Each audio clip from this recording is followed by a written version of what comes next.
Aku hanya takut kakek akan kecewa lagi, desah Alexa.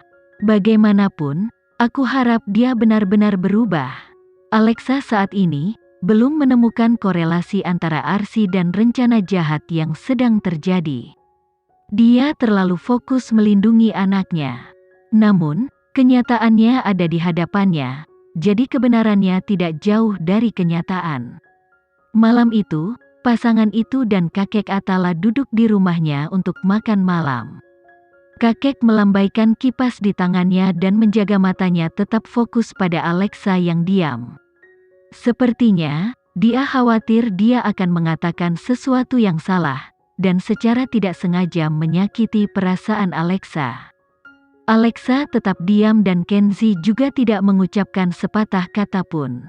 Suasana di dalam ruangan membuat kakeknya merasa sangat tidak tenang.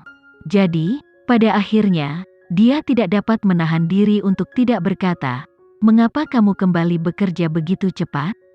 Mengapa kamu tidak beristirahat beberapa hari lagi?"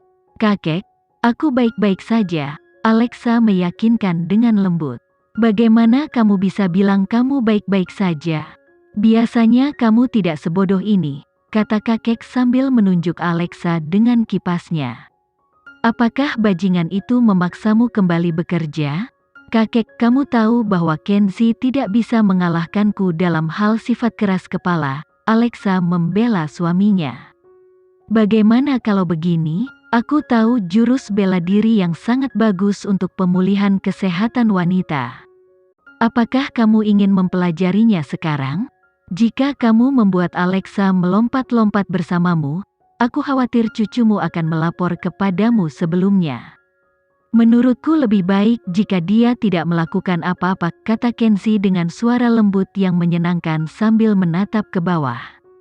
Cangkir teh di tangannya. Dia kemudian mengisi cangkir teh sampai penuh dan menyerahkannya kepada kakeknya. "Apa maksudmu?" Lelaki tua itu terdiam.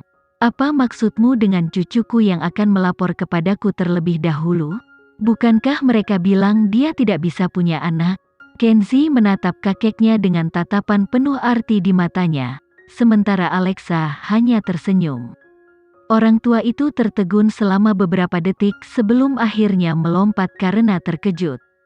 Reaksinya bahkan lebih emosional daripada Kenzi. "Kamu bilang dia hamil?" "Benar. Sudah 1 bulan," jawab Kenzi sambil menatap Alexa. Kakeknya memandang Alexa, takut Kenzi sedang mempermainkannya. Setelah melihat Alexa mengangguk, dia akhirnya merasa lega. Bagus. Bagus sekali. Tapi, ada apa dengan semua rumor yang beredar? Kami masih menyelidiki masalah ini. Jadi, kami perlu merahasiakan kehamilan Alexa untuk sementara waktu, Kenzi mengingatkan dengan tatapan sedikit mengancam. Dia sangat menyadari bahwa kakeknya suka pamer. "Bajingan, kamu pasti perlu menyelidiki masalah ini secara menyeluruh. Siapapun yang berani bersekongkol melawan cucu iparku dan menantang keluarga Leonard, pantas untuk dihancurkan." Tentu saja, terlepas dari rencana yang sedang terjadi, kakeknya menjadi gila karena kegembiraan. Mungkin, malam itu, dia tidak akan bisa tidur. Dia sangat ingin berbagi kabar baik dengan seseorang. Tapi, fakta bahwa ada makhluk jahat yang terlibat, membuatnya tidak punya pilihan selain menahan dorongannya untuk sementara. Bagaimanapun juga, keselamatan Alexa lebih penting. Gadis konyol itu benar-benar tahu cara melawan. Pertarungan yang sangat bagus. Ketika rumor Alexa terus menggemparkan negara, para penggemar melakukan semua yang mereka bisa untuk melindunginya. Tampaknya, status Alexa sudah ditetapkan. Setelah tampil di 3 film hebat, publik mengenalinya sebagai seorang aktris dan benar-benar mengakuinya. Melihat penggemarnya bekerja keras untuk melindunginya, Alexa merasakan hatinya hancur. Namun pelakunya belum ditemukan sehingga ia belum bisa mengungkap kalau dirinya hamil. Yang bisa dia lakukan hanyalah menghibur penggemarnya, dengan memberitahu mereka bahwa dia baik-baik saja. "Alexa, apakah kamu tidak mau beristirahat? Film itu penting, tetapi tubuhmu lebih penting. Tuan Kenzi telah mengungkapkan bahwa Alexa baik-baik saja, dan dia telah mengatakan kepada semua orang untuk tidak khawatir. Namun, Alexa sangat berharga bagi kami, bagaimana mungkin kami tidak khawatir? Alexa telah berkorban terlalu banyak demi syuting. Dia juga sangat profesional. Aku harap dia bisa pulih. Aku menghormati keputusan Alexa. Aku akan selamanya mendukungnya di belakang layar. Alexa melihat komentar tersebut dan memikirkan kembali serangan yang dia terima 1 tahun lalu. Saat itu, dia dikenal sebagai model yang ketinggalan zaman. Tapi sekarang, dia mendapatkan begitu banyak. Syuting akan berakhir pada akhir September. Ketika waktunya tiba, kami akan secara resmi mengumumkan kehamilanmu. The Lost Relative kemudian akan dirilis pada akhir tahun. Setelah itu, saya akan membantumu mengajukan permohonan untuk penghargaan Adipurna. Alexa duduk dengan tenang di tempat tidur sambil mendengarkan pengaturan Kenzi. Dia kemudian mengulurkan tangannya untuk memeluknya dan menyandarkan kepalanya di bahunya. Kenzi memeluknya sambil melanjutkan, "Pianis akan dirilis pada bulan Maret tahun depan.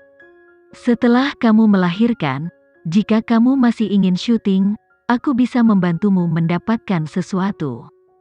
Dengan 3 film ini sebagai basis, kamu tidak lagi kekurangan sumber daya.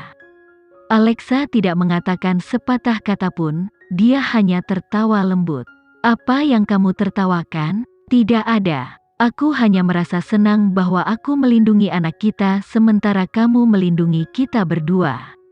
Setelah berbicara, Alexa menggigit bahu Kenzi. "Jika naskah yang bagus muncul, saya pasti akan menerimanya. Saya sangat menikmati akting, saya menikmati menjadi orang lain dan mengalami kehidupan mereka. Namun, saat aku tidak ada, sebaiknya kamu tidak menjadi seperti Nicholas, dan membiarkan anak kita berbaring di rumput sambil memakan tanah." Saat Kenzi memikirkan masa depan, hatinya melunak. "Oke, ini waktunya tidur." Alexa berpikir dalam hati, dalam hidup ini, memiliki Kenzi dan anaknya sudah cukup. Namun, saat ini, selain beberapa orang, Alexa belum memberitahu siapapun tentang kehamilannya, bahkan Natalie pun tidak. Karena berita menggemparkan yang dirilis sebelumnya, dia sekarang tidak tahu bagaimana mengatakan kebenaran sebenarnya kepada semua orang. Yang paling penting, dia tidak ingin memicu emosi sensitif Natalie. Jadi, hanya sedikit orang yang mengetahui tentang kehamilannya. Tapi, ini membuatnya semakin spektakuler, bukan? Lagi pula, publik berasumsi bahwa dia tidak bisa hamil. Ditambah lagi, ada rencana untuk sesuatu yang lebih buruk lagi. Musuh ingin memanfaatkan kesempatan untuk mengangkat rahimnya. Sebagai ahli perut hitam, Kenzi telah lama memastikan bahwa dia tidak dilahirkan dengan sifat baik hati. Karena seseorang ingin bertindak dengan cara yang begitu kejam, dia tidak punya pilihan selain memberi mereka perhatian. Yang dia tunggu hanyalah Gilang mengungkapkan kebenarannya. Sore berikutnya, Gilang diberitahu oleh salah satu mata-matanya bahwa Dr. Alexa sedang bergerak. Selama jam kerja, dia ditemukan keluar dari pekerjaannya secara diam-diam ke kafe terdekat. Tampaknya, dia sedang menunggu seseorang. Untuk memastikan semuanya berjalan lancar, Gilang memutuskan untuk secara pribadi mengikuti petunjuknya. Dia segera pergi ke kafe dengan mobil yang terlihat biasa saja dan mengawasi pintu masuk. Waktu perlahan berlalu, namun dokter masih belum melihat siapa yang ditunggunya. Dari luar jendela, Gilang melihat dokter mengeluarkan ponselnya beberapa kali untuk memeriksa waktu dengan ekspresi cemas. Gilang terus mengamati dokter itu dengan penuh minat, hingga sosok berwarna biru akhirnya muncul. Untuk memastikan dia mengidentifikasi orang tersebut dengan benar, Gilang melepas kacamata hitamnya untuk melihat lebih dekat.